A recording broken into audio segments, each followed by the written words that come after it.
You were born into a decade that couldn't make up its mind. The 1980s told you the world was ending. Nuclear war, AIDS, crack cocaine, strangers with vans. Then it handed you neon windbreakers and told you to just do it. You lived both realities simultaneously, and nobody ever acknowledged how strange that was. That contradiction didn't confuse you, it built you.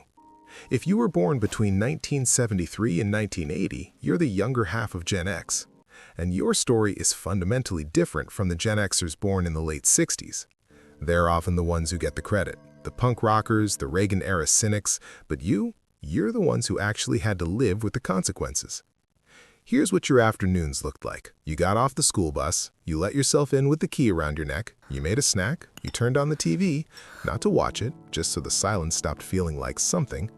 And then, if you had younger siblings, you were basically the parent, at 11 years old. Checking homework, making sure someone ate, handling problems without a script because there was nobody to call, and even if there was, you didn't want to seem like you couldn't handle it. That's not a childhood memory. That's a management training program, and you graduated early. While you were doing all of this alone, the adults were running a parallel campaign of low-grade terror. Your cereal box had a missing child on it.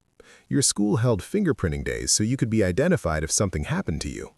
Your Saturday morning cartoons were interrupted by your brain on drugs, an egg cracking in a frying pan. The message was clear. The world is dangerous, and we are not always going to be there to protect you. They were right on both counts. What that experience created isn't cynicism. That's a lazy read. What it created is calibration.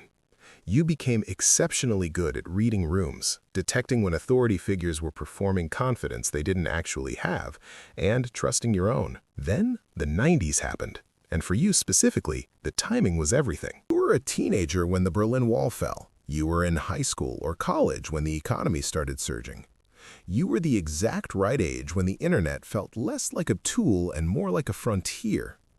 The older Gen Xers experienced the 90s as working adults. Relief after struggle. You experienced it as teenagers, which means it soaked into your identity during the years when identity is still forming. That's the period neuroscientists say your music, your values, and your sense of possibility become permanent. That's why you carry something the older half of your generation doesn't, a stubborn, unreasonable belief that things can still turn around, even now. Even after everything, you entered the workforce and almost immediately the dot-com bubble collapsed. You rebuilt. You were building real momentum by your early 30s and then 2008 hit. Mortgages underwater, savings gone, kids to feed. You rebuilt again. In between, there was September 11th. You were 21 to 28. Old enough to fully understand what had just changed, young enough to still have a future that needed rebuilding around it. 2 economic collapses and a civilizational rupture before you turned 40. That's not bad luck. That's a pattern. And the interesting thing isn't that it happened, it's that you're still not bitter about it in the way people expect you to be. Here's the part that deserves more examination.